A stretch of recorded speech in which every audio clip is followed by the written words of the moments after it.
सभी को जय मसीह की। मैं सुधारिका मसीह स्वागत करती हूँ आपका। एक बार फिर परमेश्वर ने हमें ये समय ठहराया कि हम उसके जीवित वचन के साथ सीख पाए, है ना।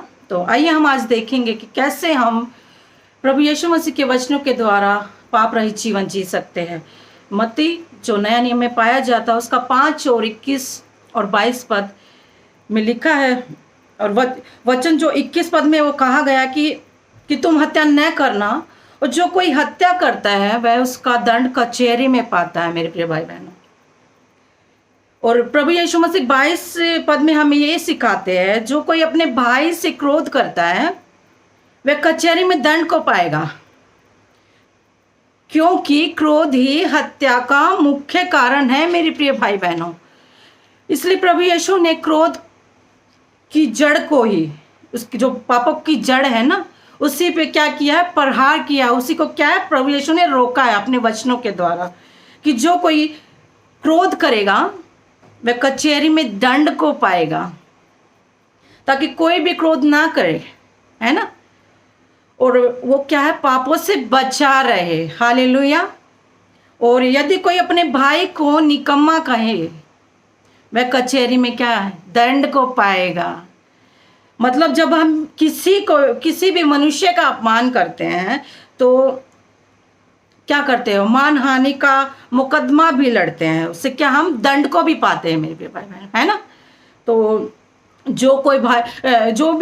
कोई भी अपने भाई यानी किसी भी मनुष्य का अपमान करे या उसको मूर्ख कहे, वो नरक की आग के दंड के योग्य है ना। नरक में ना आग के दंड के योग्य है, मेरे प्रिय भाई बहनों।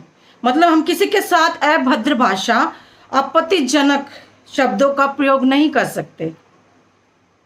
और जब हम प्रयोग करते हैं तो क्या करते हैं, उस नरक की आग की सजा हमें मिलती है, मेरे प्रिय भाई बहनों, है ना, मिलती है ना। तो इस प्रकार यीशु अपने वचनों के द्वारा हमें क्या करते हैं, पापों से दूर रखते हैं, ताकि हम पाप रहित जीवन जी सके। हालेलुया। अपने वचनों के द्वारा प्रभु हमें यही सिखाते हैं। और बहुत से ऐसे उदाहरण भी हैं, मेरे प्रिय भाई बहनों, जिसे हम पाप रहित जीवन जीते हैं। तो प्रभु यीशु इस आज के वचन के द्वारा जितने भाई बहन इस वचन को सुन रहे हैं और इस पे चलते हैं, परमेश्वर उनको बहुतायत से इस्तेमाल करे और परमेश्वर हर एक जन को आशीष दे। सभी को जय मसीह की। आइए हम छोटी सी दुआ करते हैं आप लोगों के लिए। धन्यवाद सामर्थी पिता, धन्यवाद करते हैं इस सुंदर समय के लिए खुदावन, जो आपने हमें ये मौका दिया पिता, तेरे जीवित वचन के साथ पिता सीखने का मौका। धन्यवाद करते पिता, जितने भाई बहन इस वचन को सुने पिता परमेश्वर, वचन को पढ़े खुदावन, तेरे होने दे खुदावन, वो बहुतायत से इस्तेमाल होने पाए परमेश्वर, तेरा कार्य उनके जीवन में होने पाए खुदावन, उनके घरों में बरकत होने पाए खुदावन, होने दे पिता परमेश्वर, उनके पास बड़ी बड़ी गवाहियाँ हो पिता परमेश्वर।